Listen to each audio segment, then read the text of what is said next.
আর আমরা এই আইপিওএস সাইকেলের গুরুত্বপূর্ণ দুটা অংশ, ইনপুট এবং আউটপুট অংশগুলো বা ডিভাইসগুলো নিয়ে আলোচনা করব।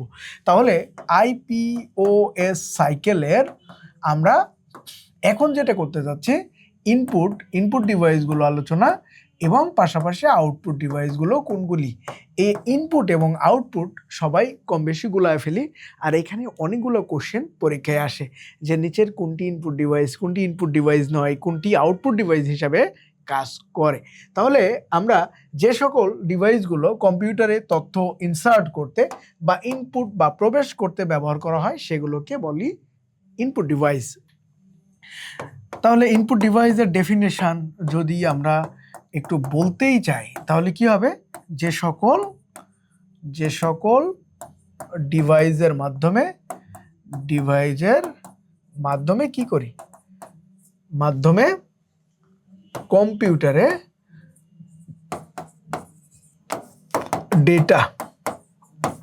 ডেটা প্রবেশ বা ইনসার্ট করা হয় সে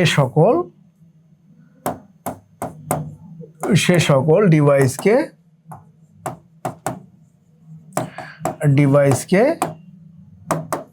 ইনপুট ডিভাইস বলে। তো এখন আসি আমরা ইনপুট ডিভাইস কোনগুলো। আমরা অনেকগুলো জানবো, যেগুলো সম্পূর্ণটা যদি আপনি জানতে পারেন আপনার চাকরির লাইফটা সেট হয়ে যাবে, কিন্তু এর মধ্যে ইনপুট ডিভাইস নতুন করে কোনো কিছু তৈরি হবে না। এর মধ্যে পরীক্ষায় যতগুলো আসার সম্ভাব্য প্রশ্ন আছে সবগুলোই আমরা আলোচনা করব। ইনপুট ডিভাইসগুলো হেডিং দিয়ে দিই, তাহলে ইনপুট ডিভাইসগুলো সবগুলো একটা একটা করে আমরা লিখে ফেলি। ইনপুট ডিভাইসেসের মধ্যে আমরা এক নম্বরে যদি বলি, এই যেটাতে আমি লিখছি এটা কি, এটা তো মার্কার পেন না, রাইট? এটা যেহেতু ডিজিটাল বোর্ডে আমরা লিখতেছি, তাহলে এটা হচ্ছে স্টাইলাস।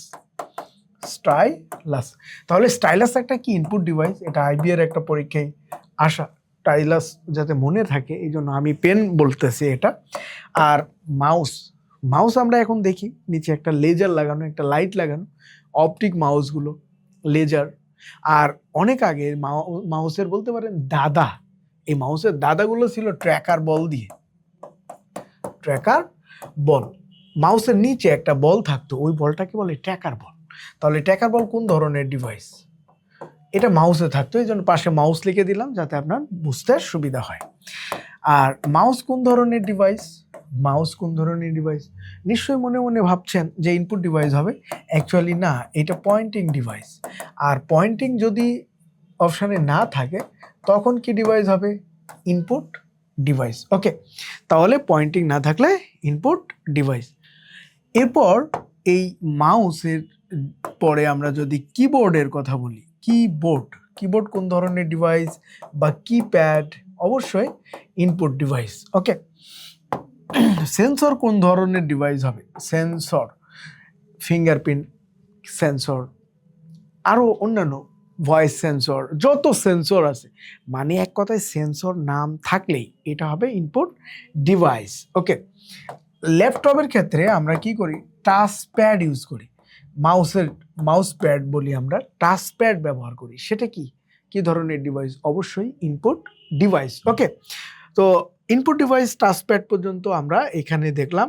এরপরে আমরা আরও কিছু যদি দেখি, ডিজিটাল পেন। তো ডিজিটাল পেন কোন ধরনের ডিভাইস? তাহলে input device light pen, graphics tablet or pen. এটা মূলত ড্রয়িং এর জন্য ব্যবহার করা হয়। যাদের বাচ্চা কাচ্চা খুব দুষ্টু আছে, চাইলে এটা দিতে পারেন, বসে বসে আঁকাআঁকি করবে। এতে কি হবে না, মোবাইল ফোনে অ্যাডিক্ট হবে না, ক্রিয়েটিভ কিছু শিখবে। শেখার জন্য এটা করা যেতে পারে।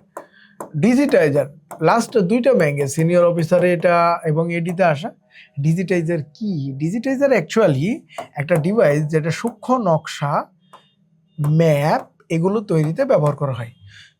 যদি বাবার জমি জমা দেখেন, যে এই নকশাটা কি দিয়ে করা হয়? এই জমির নকশাগুলো সূক্ষ্ম আর্কিটেকচারাল বিভিন্ন ড্রয়িং, বড় বড় বিল্ডিং, এর যে আর্কিটেকচারাল ড্রয়িংগুলো আছে এগুলো সব ডিজিটাইজার দিয়ে করা। এরপর জয়স্টিক অনেকে গেম টেম খেলছেন বাচ্চাকালে, তো গেমিং ডিভাইস, এটা গেমিং ডিভাইস। ওকে, এরপর যদি দেখি মাইক্রোফোন লাস্ট বাংলাদেশ ব্যাংক এডিতে আসে, এটা BCS 43-তে আসা, 43 BCS এ আসা। আর ওয়েবক্যাম অর সফট ক্যাম, এই ওয়েবক্যামটা আসা বাংলাদেশ ব্যাংক এডিতে, বাংলাদেশ ব্যাংক এডি 23। আর এটা যদি আমরা দেখি, এই ডিজিটাইজারের কথা বললাম, এটা কিন্তু senior officer, combined senior officer 23। তার মানে দেখেন এখান থেকে কোশ্চেন সবগুলোতে পরীক্ষায় আমরা দেখতে পাই।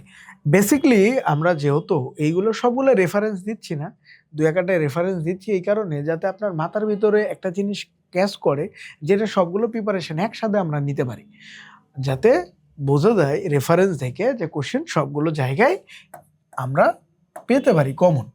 আর কি কি আছে, যেমন এই যে ভয়েস রিকগনাইজেশন, আমরা এখন ডিভাইসে কথা বললে ডিভাইস কিন্তু শুনতে পাই, তাই না? ভয়েস রিকগনাইজেশনের মাধ্যমে ডিভাইসে আমরা ইনস্ট্রাকশন দিতে পারি। বাচ্চা কাচ্চা, অশিক্ষিত বাচ্চা কাচ্চা যারা অক্ষর জ্ঞানটা নাই, টাইপ করে না, দেখবেন ভয়েসের মাধ্যমে ইউটিউব থেকে শুরু করে সবগুলো জায়গার কন্টেন্টগুলো বের করতে পারে, তাই না? তার মানে তার এই ভয়েস রিকগনাইজেশন জ্ঞানটা আছে। তো ভয়েস রিকগনাইজেশনে ডিভাইস কানের মতো কাজ করে, ডিভাইসের কান, আমাদের যেমন কান, ডিভাইসের কান হচ্ছে ভয়েস রিকগনাইজেশন, আর চোখটা হচ্ছে ওয়েবক্যাম। ওকে, এগুলোর মাধ্যমে ডিভাইস ইনপুট নেয়। OMR পূর্ণরূপ কি হবে? Optical mark recognition. হয়তো বা রিডার অনেকে দেখে থাকবেন, কিন্তু অ্যাকচুয়াল আনসার ইজ রিকগনাইজেশন। অপশানে যদি না থাকে তখন এটা হবে রিডার, রিকগনাইজেশন না থাকলে রিডার, এটুকু মনে রাখতে হবে, ঠিক আছে? আর অপটিক মানে কি? অপটিক মানে আলো বা লাইট টেকনোলজি, তাহলে এটা লাইট টেকনোলজিতে কাজ করে। তাহলে লাইট টেকনোলজিতে যেহেতু কাজ করে, এটা মাথায় রাখতে হবে, এটা কোন টেকনোলজিতে কাজ করে বা কোন টেকনোলজি এখানে ব্যবহার করা হয়। আর OMR এর অ্যাপ্লিকেশন বা ব্যবহার, OMR কোথায় ব্যবহার হয়? OMR কোথায় ব্যবহার করি বলেন তো? OMR ব্যবহার করি আমরা MCQ কোশ্চেনের আনসারিংয়ে, মাল্টিপল চয়েস কোশ্চেনের আনসারিংয়ে OMRটা আমরা ব্যবহার করি।